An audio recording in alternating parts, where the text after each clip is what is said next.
हर महीने में पड़ने वाली पूर्णिमा तिथि पर व्रत करने से भगवान विष्णु और मां लक्ष्मी की विशेष कृपा प्राप्त होती है। मां लक्ष्मी और भगवान विष्णु का आशीर्वाद प्राप्त करने के लिए एक साहूकार की 2 बेटियां महीने में आने वाली हर पूर्णिमा को व्रत किया करती थी। इन दोनों बेटियों में बड़ी बेटी पूर्णिमा का व्रत पूरे विधि विधान से किया करती थी, जबकि छोटी बेटी व्रत तो करती थी लेकिन नियमों में उस तरह से पालन नहीं करती थी। नियमों को आडंबर मानकर उनकी अनदेखी करती थी। जैसी ही दोनों बेटी बड़ी हुई, साहूकार ने दोनों बेटियों का विवाह कर दिया। बड़ी बेटी के घर समय पर स्वस्थ संतान का जन्म हुआ। छोटी बेटी को भी संतान हुई, लेकिन उसकी संतान जन्म लेती ही दम तोड़ देती थी।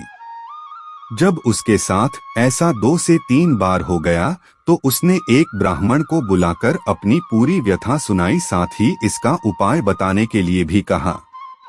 उसकी सारी बात सुनकर और कुछ प्रश्न पूछने के बाद ब्राह्मण ने उससे कहा कि तुम पूर्णिमा का अधूरा व्रत करती हो, इस कारण तुम्हें व्रत का पूरा फल नहीं मिल रहा है और तुम्हें अधूरे व्रत का दोष लगता है। ब्राह्मण की बात सुनकर छोटी बेटी ने पूर्णिमा व्रत पूरे विधि विधान से करने का निर्णय लिया, लेकिन पूर्णिमा आने से पहले ही उसने एक बेटे को जन्म दिया। जन्म लेते ही बेटे की मृत्यु हो गई। इस पर उसने अपने बेटे शव को एक पीढ़े पर रख दिया और ऊपर से एक कपड़ा इस तरह ढक दिया कि किसी को पता न चले। फिर उसने अपनी बड़ी बहन को बुलाया और बैठने के लिए वही पीढ़ा दे दिया। जैसे ही बड़ी बहन उस पीढ़े पर बैठने लगी, उसके लहंगे की किनारी बच्चे को छू गई और वह जीवित होकर तुरंत रोने लगा।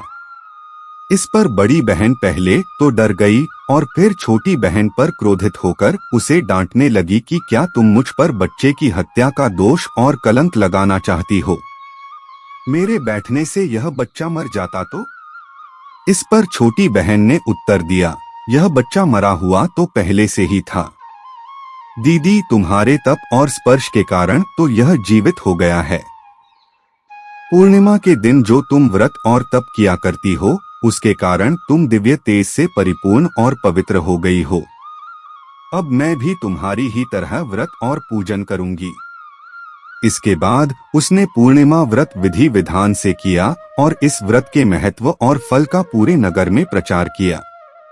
जिस प्रकार मां लक्ष्मी और भगवान विष्णु ने साहूकार की बड़ी बेटी की कामना पूर्ण कर सौभाग्य प्रदान किया, वैसे ही हम पर भी कृपा करें।